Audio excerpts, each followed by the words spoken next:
अस्सलाम वालेकुम। आज हम लोग अपना topic rolling of disc and hoop down the inclined plane को करेंगे। सबसे पहले आप लोगों को पता होना चाहिए कि डिस्क क्या होता है। डिस्क हमारे पास एक पूरा फिल हुआ हुआ एक पूरा, यानी अगर मैं कह दूँ मिड से खाली नहीं होता, ठीक है। सर्कल में होता है और मिड से खाली नहीं होता। जबकि हमारे पास हुप जो होता है, हुप वो हमारे पास मिड से खाली होता है और किनारों से यानी लाइक अ बैंगल होता है, ठीक है, चूड़ी की तरह। तो हम लोग स्टार्ट करेंगे। सबसे पहले आप लोग यहाँ पे डायग्राम देख रहे हैं। डायग्राम में अगर आप लोग को नजर आ रहा हो कि डिस्क यहाँ पे खुद भी रोटेट कर रहे हैं, यानी खुद भी इस तरह मूव कर रहे हैं, रोटेट भी कर रहा है अपने गिर्द, और साथ में नीचे भी आ रहा है, रोटेट करता हुआ नीचे आ रहा है, ठीक है।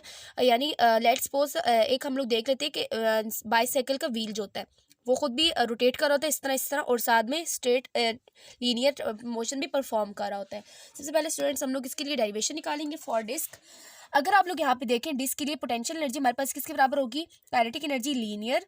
काइनेटिक एनर्जी एक तो लीनियर खुद भी परफॉर्म कर रहा है, यानी नीचे भी जा रहा है, प्लस काइनेटिक एनर्जी रोटेशनल जो कि वो अपने गिर्द एक्सिस में यानी इस तरह रोल करता हुआ जा रहा है, ठीक है। साथ ही तो हम लोग यहाँ पे देखें काइनेटिक एनर्जी पोटेंशियल एनर्जी किसके बराबर होता है? mgh के बराबर होता है, हाफ mv स्केयर के बराबर होता है linear, plus kinetic energy rotational किसके बराबर होता है? हाफ आई ओमेगा स्केयर के बराबर होता है।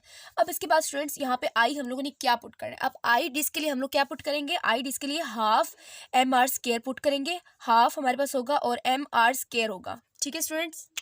अब इसके बाद स्टूडेंट्स हम लोग इसको यहाँ पे पुट करेंगे। हमारे पास ये क्या आ जाएगा? M G H is equal to half M V square plus half half और हाफ कितना हो जाएगा? 1/4 हो जाएगा। जबकि हमारे पास एम आर स्केयर हो जाएगा और ओमेगा स्केयर हो जाएगा, ठीक है। अब इसके बाद यहाँ से आप लोगों ने आगे क्या करना है? जैसे कि आपको मालूम है एम आर स्केयर और ओमेगा स्केयर किसके बराबर होते हैं? वी के बराबर होते हैं। V is equal to R omega है ना, तो हम लोग यहाँ पे क्या पुट कर देंगे? M G H is equal to half M V square plus 1/4 M V square, ठीक है स्टूडेंट्स। यहाँ तक क्लियर हो गया। अब इसके बाद यहाँ से एम एम कैंसिल हो रहा है, जबकि यहाँ से भी एम, दोनों एम यहाँ से एम कॉमन लेंगे, उसके बाद यहाँ पे कैंसिल कर देंगे, ठीक है, तीनों कैंसिल हो गया। और G H is equal to half half V square plus 1/4 V square, ठीक है। अब इसके बाद यहाँ से हम लोग वी स्केयर को कॉमन ले लेंगे और 1/2 प्लस 1/4 को ऐड कर देंगे आपस में एलसीएम लेकर, और आपस ये क्या आ जाएगा? G H is equal to V square 3/4 का 3/4। अब इसके बाद हमें क्या चाहिए? हमें वेलोसिटी चाहिए, तो हम लोग क्या करेंगे? 4 जी एच को 4 को यहाँ मल्टीप्लाई कर देंगे, क्योंकि यहाँ पे डिवाइड होता है, यहाँ पे आके मल्टीप्लाई हो जाएगा, 3 यहाँ पे आके डिवाइड हो जाएगा, which is equal to V square. हमें वी स्केयर नहीं चाहिए, बल्कि हमें क्या चाहिए? वी चाहिए। तो वी चाहिए हमने, तो वी हमने निकाला है, तो हम लोग क्या करेंगे? दोनों तरफ अंडर रूट ले लेंगे और ये स्केयर अंडर रूट से कैंसिल, जबकि हमारे पास वी की वैल्यू क्या आ जाएगी? v is equal to, here v is equal to under root 4gh/3, ठीक है स्टूडेंट्स। ये हमारे पास किसके लिए आ गई? फॉर डिस्क के लिए आ गई। अब इसके बाद स्टूडेंट्स हम लोग निकालेंगे फॉर हुप।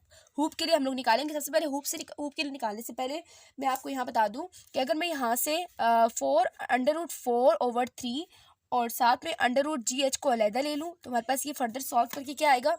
अगर मैं अंडर रूट लूँ, अंडर रूट 4/3, ठीक है, 4/3 हमारे पास ये क्या आ रहा है? ये हमारे पास आ रहा है 1.15 अंडर रूट जी एच। तो इस तरह मैं लिख लूँ तो ज़्यादा बेहतर है, आप लोगों के लिए समझ आएगी, ठीक है।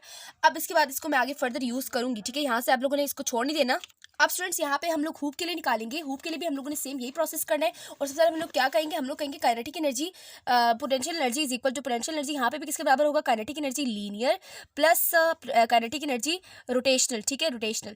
अब इसके बाद हम लोग क्या करेंगे? यहाँ पे पोटेंशियल एनर्जी की वैल्यू पुट करेंगे। एम जी एच होता है और हाफ एम वी स्केयर होता है लीनियर के लिए, और रोटेशनल के हमारे पास क्या होता है?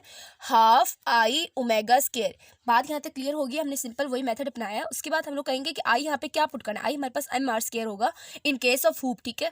अब इसके बाद हम लोग यहाँ पे लिखेंगे M G H is equal to half M V square plus half, यहाँ पे कोई इशू नहीं है, हम लोग सिंपल यहाँ पे क्या कर देंगे? एम आर स्केयर और ओमेगा स्केयर लगा देंगे। यहाँ पे भी हम लोग यही बोलेंगे कि V is equal to R square omega square के बराबर होता है, इसलिए हम लोग यहाँ पे वी स्केयर आर स्केयर और ओमेगा स्केयर के बराबर होता है, तो हम लोग यहाँ पे क्या कहेंगे? M G H is equal to half M V square plus half M V square. दोनों तरफ एम वी स्केयर आ गए, यहाँ से हम लोग एम को कॉमन लेके कैंसिल कर देंगे, और यहाँ पे हमारे पास क्या बच गया? G H is equal to half plus half और साथ में वी स्केयर को बाहर कॉमन ले लिए, ठीक है।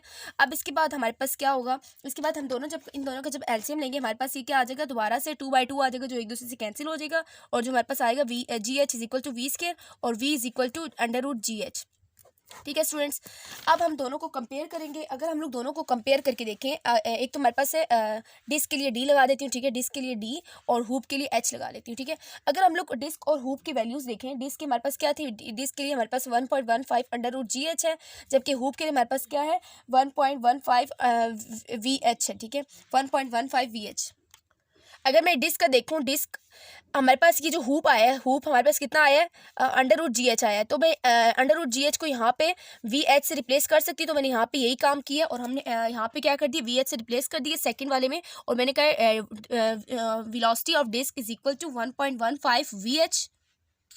स्टूडेंट्स, मैं आपको इस स्टेप दोबारा बता दूं कि मेरे पास हुआ क्या है। अब मैं आपको दोबारा बता दूं कि डिस्क हमारे पास किसके बराबर है, 1.15 in under root G H के बराबर है, जबकि हमारे पास हुप किसके बराबर है, हुप की वेलोसिटी हमारे पास अंडर रूट जी एच के बराबर है।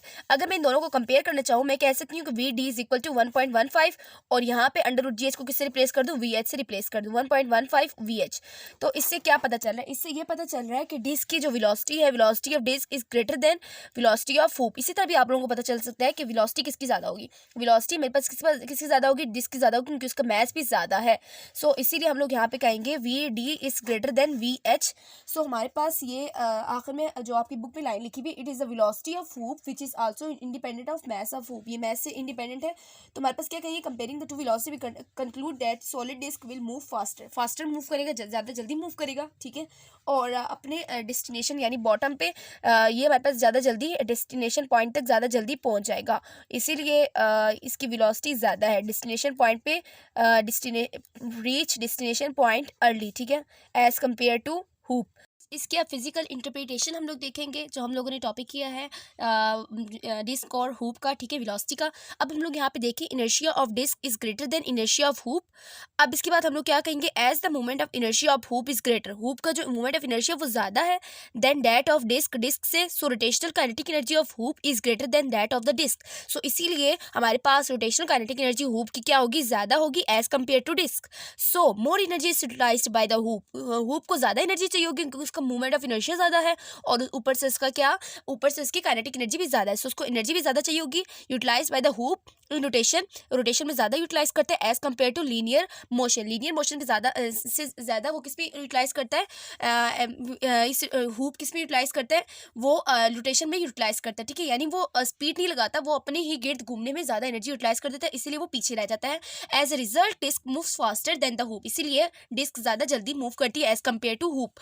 अब इसके बाद स्टूडेंट्स, अगर आप लोग यहाँ पे देखिए, जैसे मैं भी बता रही थी कि डिस्क का जो मूवमेंट ऑफ इनर्शिया है वो हुप की निस्बत कम होता है, तो डिस्क का इनर्शिया कम होता है। इसका क्या मतलब है कि इसका एंगुलर वेलोसिटी क्या होगी, ज़्यादा होगी, और एंगुलर वेलोसिटी अगर ज़्यादा होगी, क्योंकि इन दोनों का इन्वर्स रिलेशन है, इसीलिए एंगुलर वेलोसिटी अगर ज़्यादा होगी तो इनर्शिया कम होगा। उसके बाद क्या है कि v is equal to R omega, v in linear velocity हमारे पास किसके बराबर होती है, आर ओमेगा, यानी रेडियस और एंगुलर वेलोसिटी के बराबर होती है। अगर एंगुलर वेलोसिटी बढ़ रही है तो इसका क्या मतलब है कि लीनियर वेलोसिटी भी एब्सोल्युटली बढ़ेगी, यस। तो ऑब्वियस सी बात है कि अगर एंगुलर वेलोसिटी बढ़ रही है तो उसका लीनियर वेलोसिटी के साथ डायरेक्ट रिलेशन है। सो इसीलिए हमारे पास लीनियर वेलोसिटी भी इंक्रीज होती है। तो ये पॉइंट मैं आपको समझाना चाहती थी। इसके बाद हमारे पास है कि अगर हमारे पास हुप का इनर्शिया ज़्यादा है, हुप का इनर्शिया हमने कहा है ऊपर कि as the moment of inertia hoop is greater, अगर इसका इनर्शिया ज़्यादा है तो इसका क्या मतलब है, इसका मतलब ये है कि इसकी एंगुलर वेलोसिटी जो होगी वो कम होगी। अगर इसकी एंगुलर वेलोसिटी कम है, क्योंकि इन दोनों का आपस में इन्वर्स रिलेशन है, तो ऑब्वियस सी बात है कि इनर्शिया उसका क्या होगा, इनर्शिया इसका ज़्यादा होगा, इनर्शिया ज़्यादा है तो इसका एंगुलर वेलोसिटी कम है। अब इसके बाद अगर आप लोग देखें वी और ओमेगा का लीनियर वेलोसिटी और एंगुलर वेलोसिटी का आपस में क्या रिलेशन है, क्या रिलेशन बनता है, डायरेक्ट रिलेशन बनता है। अगर एंगुलर वेलोसिटी कम होगी तो डिस्क जो हमारे पास हुप है वो इतना तेज़ी से मूव नहीं कर सकता as compare to disc. So इसीलिए हमारे पास डिस्क की वेलोसिटी जो होती है वो ज़्यादा होती है और हुप की वेलोसिटी हमारे पास क्या होती है, कम होती है। तो स्टूडेंट्स, ये मैं आपको पॉइंट समझाना चाहती थी, आप लोगों के क्लियर करना चाहती थी। तो लेक्चर पसंद आए तो लाइक करें, दूसरों के साथ शेयर करें और चैनल को भी सब्सक्राइब करें। मिलते हैं नेक्स्ट लेक्चर में नेक्स्ट टॉपिक के साथ, तब तक के लिए अल्लाह हाफिज़।